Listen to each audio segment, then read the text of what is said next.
good morning, coffee lovers. It's again great to have you all tuned in to our already third Red Hat Open Source Espresso series. My name is Janina. I'm a DevX specialist at Red Hat and co-founder of the Swiss Dev Confederation, which is a conference around developer experience and platform engineering. And with us today is Master Brewer Cansu. Now, Cansu, tell us shortly who you are.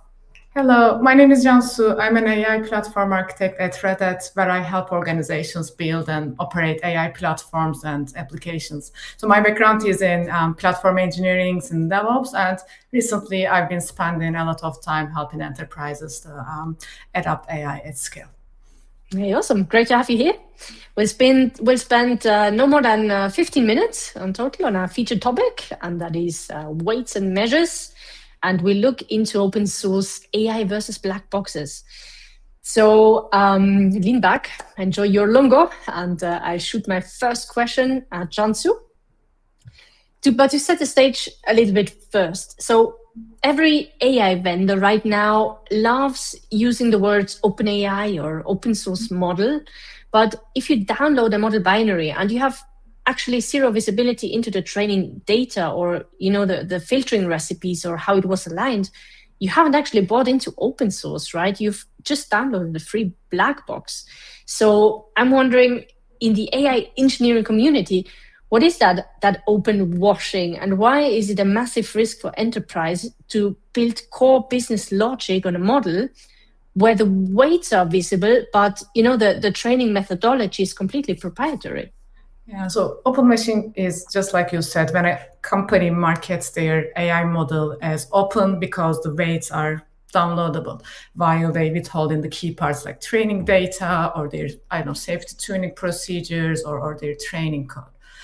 It's like, you are given a binary and being told that it is open source just because you can execute it, but you cannot fully fully inspect how it was built. So for enterprises, that creates a governance challenge because you may be able to run the model, you cannot fully audit, reproduce, or explain its behavior. It is not just in terms of a technical risk, but it's like more a legal and compliance related risk. So you are building your business logic on top of something you can use, but may never fully, truly understand.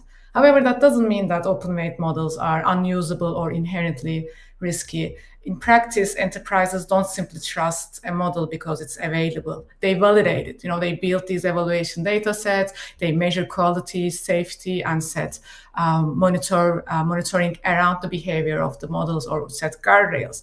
So those practices allow organizations to gain confidence in how a model behaves, even they don't have complete visibility into how it was originally trained. So the challenge is that evaluation tells us what a model does today, how it behaves, while transparency helps us understand why it behaves that way. And open-weight models lack that kind of transparency. Understood. So you mentioned that governance challenge, and it's hard to, fully audit it. But if an enterprise platform team cannot audit the inputs or the measures of a model, what does that do to their digital sovereignty?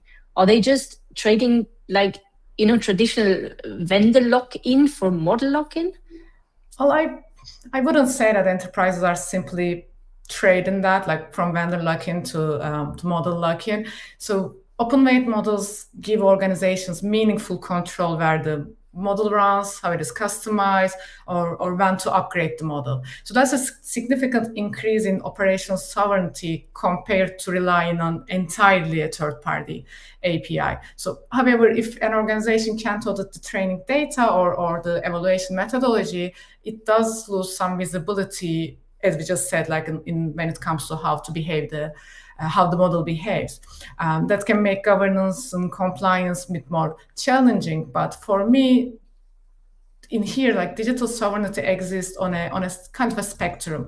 You run the model yourself, that increases sovereignty, but governing and making informed decisions, the technology that you are using, you still have that. The less transparency you have, the more you need to compensate with your evaluations and observability and monitoring So the question isn't where there is a lock-in or no lock-in, it's whether what level of control or transparency or responsibility you are willing to take as the organization. Okay, cool. Speaking of transparency, we have something in Red Hat, an approach with REL AI and the InstructLab project. What we do is we treat AI alignment and tuning exactly like traditional open source code. So we make it transparent, we make it modular, and we make it community driven. Now, I guess my question is, InstructLab introduces that community-driven approach, right, using that simple YAML-based taxonomy. Now, for the system engineers and developer listening who aren't, those who aren't like data scientists with PhDs and all that jazz, how does this change how they actually interact with and improve an LLM? Yeah, that's a good question. So traditionally, contributing a model required collected a lot of data, prepared these training pipelines or understanding some fine-tuning techniques. But InstructLab allows actually, platform engineers like myself or support teams or product specialists and domain experts to contribute their knowledge through some structured YAML-based taxonomy. So as an engineer, instead of you focus on what the model should know or how the model should behave rather than the mechanics of training the neural networks. So the question is going from how do I train the model is more like what knowledge or behavior I want this model to learn. And you do it from a YAML-based methodology. Okay, and understood. Cool. Now let's talk a bit more perhaps sovereignty. Now, true open source means you can run the software on your own terms, on your own hardware, without phoning home to a public cloud vendor. It means you own the output because you own the process. Now, when we talk about model sovereignty in REL AI, what does that look like in practice for an organization that needs to tune an AI model on highly sensitive or air-gapped corporate data? How do open weights protect that intellectual property? So think about the process like this when it comes to open weights. Let's say that we are in this air-gapped environment. What we do is that we bring the model in, download the model once, then we deploy it locally. If we need, we can fine-tune it locally with methodologies like InstructLab or some others. Then we can evaluate locally, we can serve this model locally and keep the input, incoming prompts, or the output of these models locally. So there's no external dependency. And what I have the control is I have the control of hardware, the storage, the network, access controls, everything around the model. So this is why the many enterprises are interested in the open weight models. It allows the models to come to the data rather than forcing the data to leave the organization. That's why it's important. Model that come to the data. Okay, super cool. I'm also curious about, how do we apply the classic Red Hat upstream first philosophy to AI models like Granite? I mean, if an engineer contributes a new skill or knowledge base to the public InstructLab taxonomy, how does that in fact cycle back to improve the foundational models for everyone else? That's a good question. So as Red Hat, in open source, what do we see is that let's say that someone improves the Linux in the upstream, and then community reviews it, maintainers reviews it, and it becomes part of the project, and everyone gets benefits. So this upstream first principle in AI is quite similar. It means that we treat the knowledge, we treat the model improvement as some sort of a community assess. So for example, with InstructLab, contributors can bring their own knowledge or skills through a very transparent review process based on Git. So those contributions can become a part of this shared knowledge, shared taxonomy, and it can be used to generate the new version of the model, improve the model. It's exactly similar how upstream open projects evolve. Individual contributions, they get together collectively and it benefits everyone than rather remaining locked behind some doors and some single organizations.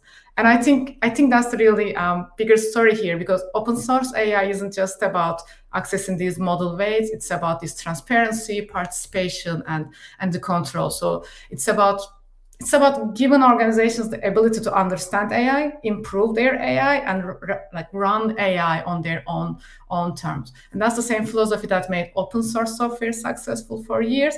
And I think that'll make the open source AI successful as well. Yeah, very nice. Cool. You mentioned upstream first principle. That's actually something we discussed in our second series a little bit deeper with Kevin. So if you missed that one, make sure to have a look at that and learn a little bit more about upstream first.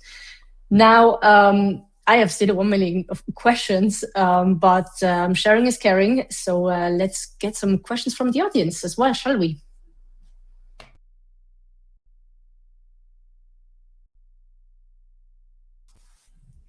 We have a couple of interesting questions there. I'm going to combine two of them, which I believe were kind of, similar. The first one was like, can open weight models compete with proprietary models? And one other person asked, hey, how does open weight models perform compared to models from typical AI service in terms of accuracy or reasoning, right? So we're talking about open weight versus proprietary, and especially differences in terms of accuracy or reasoning. Yeah, that's a really good question. So that gap between the open weight models and the proprietary models, like that gap narrowed significantly, like over the last years. That gap between the especially on the complex reasoning and like coding task type use cases. So like models like Llama, Qwen, Granite, or like Mistral, they become like highly capable, and for many enterprise workloads, actually, like they started delivering really, really good performance. That said, the best model depends on the really use case. Like for some complex really reasoning task or like general purpose assistance, maybe some can find the proprietary frontier models may still have an edge, but like many enterprise applications actually rely on additional steps. Like I kind of mentioned this at the beginning, that like the model is only one component of an overall AI system. Like a well-governed AI system requires observability, evaluations, and guardrails, and like retrieval type steps. Like they often deliver the more business value than simply choosing the highest scored model. So the right choice ultimately depends on the problem that you are trying to solve. But some organizations like prioritize absolute like performance on a single benchmark. Some prioritize to see like if I am able to run this on my own hardware. But I think the most important thing here is that like we have more options now compared to a couple of years ago. Mm-hmm. And is Red Hat specifically investing in open AI, because of that, to kind of, give more variety? For us, like in Red Hat, like we are not really trying to build like open source models or open weight models.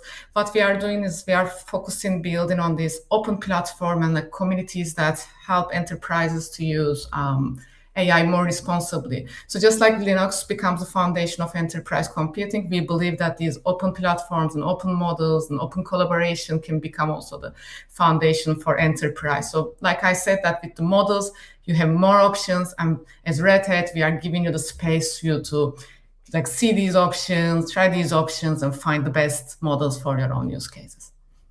Okay, this is very nice. We've got another one there, and I'm pretty sure everything kind of ties a bit together, but there's a question which says, hey, what excites you most about open source AI in general? I think people probably heard that a lot, but like what's these open source AI, like the open weights models, they democratized AI in a way that like we hadn't seen before. The reason that we are talking about AI a lot, because now they are accessible. So like organizations of all sizes that can run these like state-of-the-art models on their own infrastructure. They can evaluate them, they can fine-tune them with like methodologies like InstructLab or some others, and then start innovating without being dependent on a single provider or a single company. So that level of choice and the control is like incredibly valuable. And being coming from the open source background, being from Red Hat, is just, I think it just excites me by nature. Like, I don't know. Open source runs the world, obviously. Hey, very nice. Thank you very much, Cansu, for these insights about the weights and measures. And everyone who tuned in, make sure to also dial in next week on July 14th, same time. This time will be with Master Brew KB, and we're going to talk about the dependency grind, which is everything about the SBOMs and software supply chain. Looking forward to meet you there. Cheers. Thank you.